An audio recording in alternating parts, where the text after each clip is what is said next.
Hi, I'm Bryce Huffman. I'm a reporter and producer here at Bridge Detroit.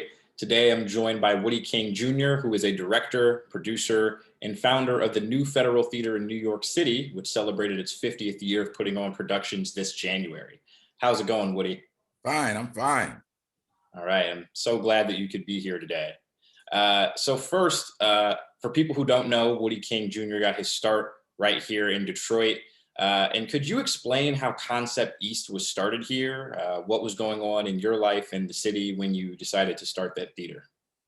What was going on in the city was absolutely nothing for African Americans in terms of owning a building and a theater and producing their own plays. We could do things at Wayne State.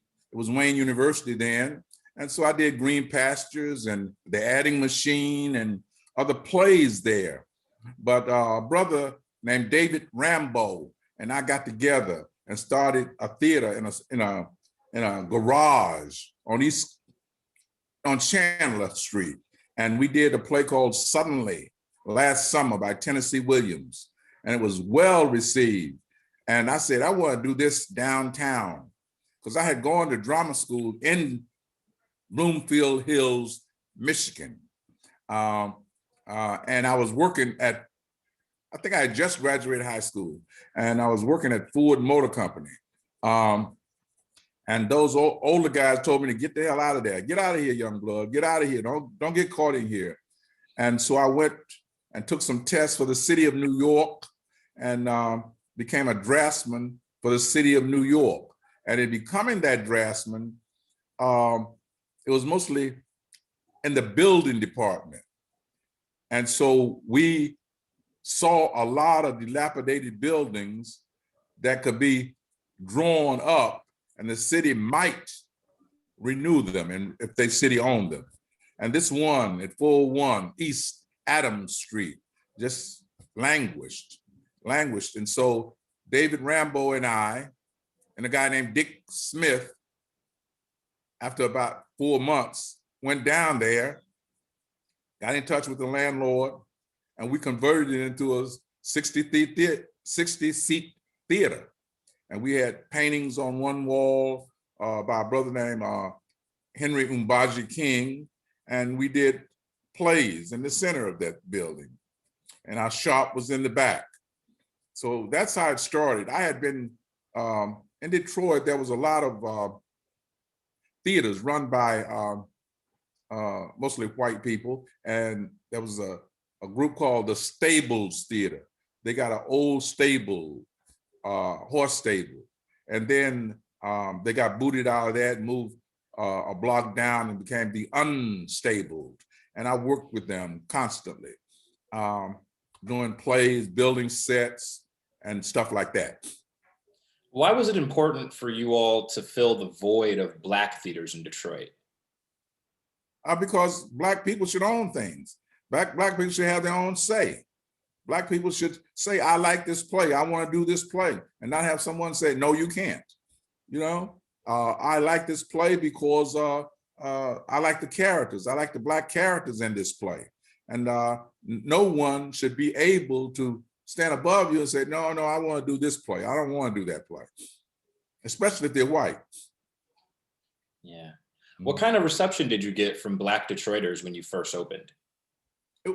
The Concept East went on for years after I left Detroit with David Rambo, and the last play I directed there was The Toilet by Amiri Baraka. And oh man, it was just wonderful. What made you eventually leave Detroit for New York? New York is where you go. If you want to be an actor, if you want to be a producer, New York is the center of the theater world. But getting into New York, you find that similarities are everywhere. It's like in New York, Black people didn't own anything. You know, Black people were struggling to gain ownership, to be the final say in what they did. And right after us, around the same time, that we started theaters in New York. We found a hit play in Detroit by Reverend Malcolm Boyd, and that toured all over the country. And it ended up in New York, and that was where I wanted to be. And this is where I wanted to be. What lessons did you take from Concept East when you started the new Federal Theater? Read every play that you intend to do 5 or 6 times so you know it inside out, and know literature. Know who Jimmy Baldwin was. Know who Richard Wright was. Know who Ralph Ellison was. Know who Zora Neale Hurston was. Know the writers. Know the writers. And know who Langston Hughes is. No. Why was it so important for you to know these writers, know these Black writers, as someone who, not only started a Black theater here in Detroit, but went on to, the biggest city in the country and started a theater? Well, you got to know literature. You got to be you got to be aware. You got to know stuff. If you don't know anything and you haven't read anything, you're really in the dark. Know who the major writers are.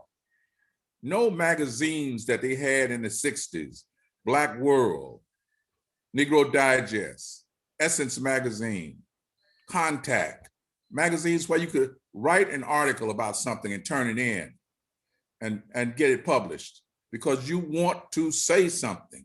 You want to talk about something, and that's something is vital in order to communicate with other people around the United States.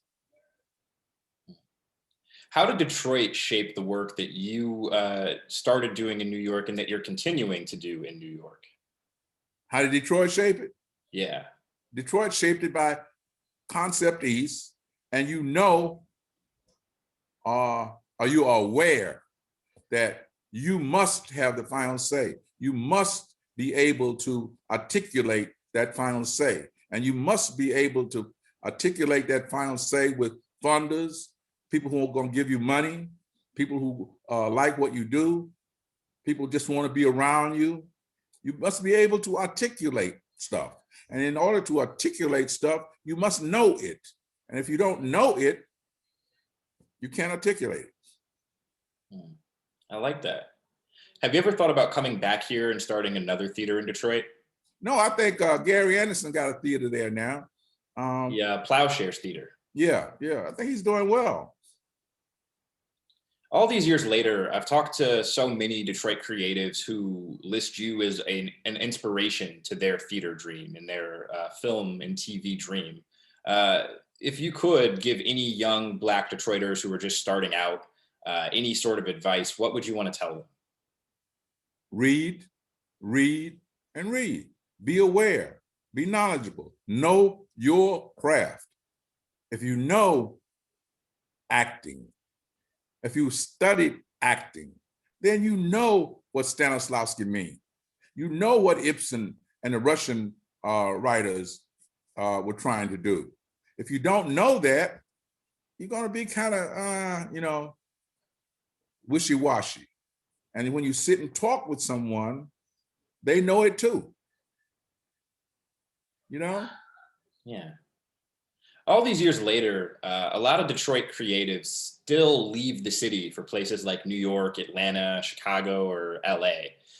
Why do you think that is? Because they can't find what they're looking for in Detroit, but they have to make it. They're looking for someone to hire them. You can't look for someone to hire you.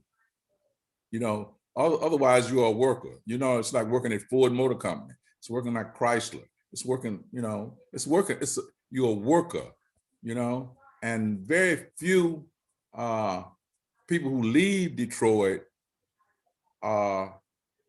very few are looking to become the inspiration and have dreams of things they want to do.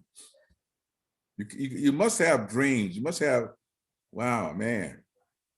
I went to a drama school in Bloomfield Hills, Michigan. It might have been In the 4 years I was there, 3 Black people, you know? Yeah. So, yeah, so it's you gotta have dreams. You gotta have things you want to do, you know? Yeah. Are there any things left in your career that you want to do before you retire? Uh, oh yeah, man.